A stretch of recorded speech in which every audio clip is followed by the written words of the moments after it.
This is a fan-generated show. If you would like to support us, please go to jamieglazoff.com and also don't forget to subscribe to our YouTube channel. All your support is greatly appreciated. Hello, this is the Ingrid Carlqvist moment, brought to you by the Glazoff gang. Once upon a time, there was a beautiful country way up in the north called Sweden. This is where the Vikings lived, where blonde women and tall men for generations worked hard to establish a good society for themselves and for coming generations. The Social Democrats fulfilled our dream by building a welfare state that became the model for so many others. How was this miracle possible? Well, for one thing, Sweden was, up until the 1960s, one of the most homogeneous countries in the world. We all felt connected to each other. We wanted cooperation and consensus, and we all knew that we owed our wealth to the efforts of our forefathers. One of the forefathers that we are very proud of is, of course, Alfred Nobel, the man who invented dynamite. He made so much money that he could start the Nobel Foundation, which each year honor scientists and authors with a Nobel Prize in physics, chemistry, physiology or medicine, and literature.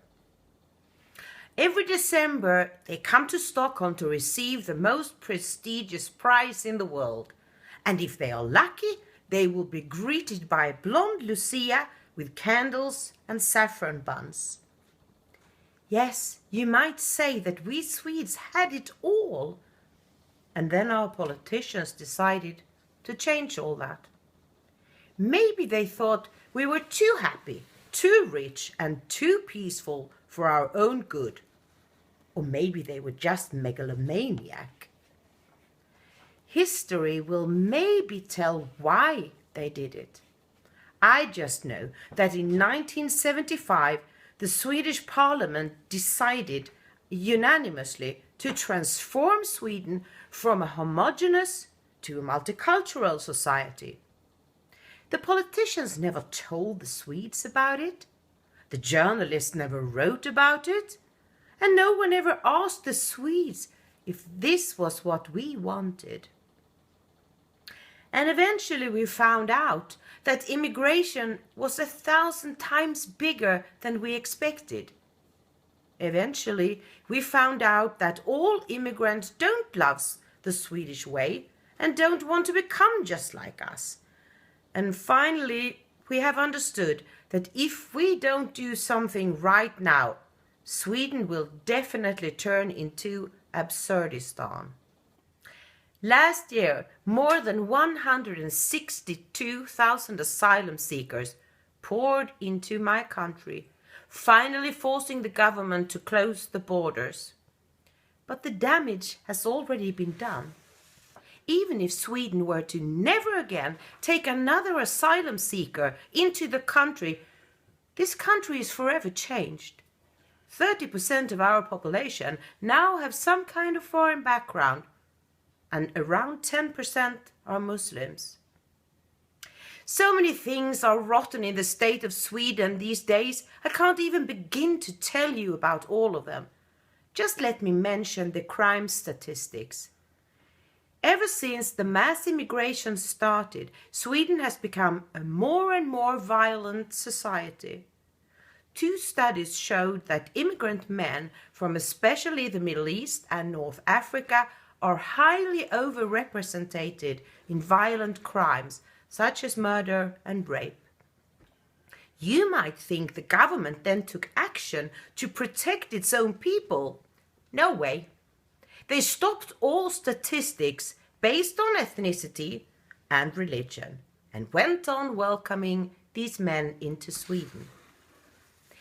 If you ask the government why they do this to us, why they put their own people in jeopardy, and why they seem so intent on destroying the old Sweden, then you will be called a racist, a bigot, and an Islamophobe, and they will hang up on you. because they have no idea what to do about the mess they've put us in. No idea. And since there are no houses and no jobs for these immigrants, the problems will escalate in the years to come.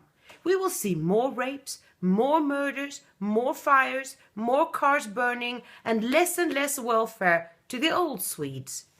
We who are supposed to pay for our own destruction. Every day on Twitter, someone tells me the fall of Sweden is our own fault. They write, "You voted for these politicians, so you might as well sink to the bottom and become the first Sharia state in Europe."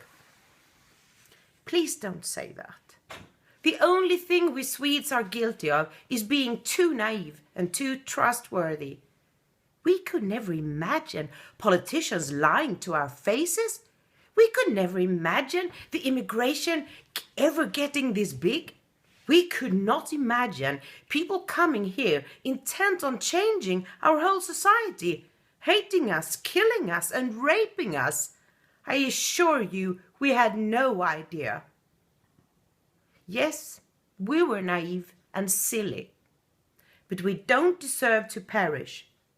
Sweden used to be a great nation, and with a little help from our friends in the Western world, we can make Sweden great again.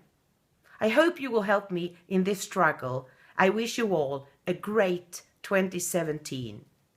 Please support the Glass of Gang at jamieglassoff.com and make sure you are subscribed to this Glass of Gang YouTube channel.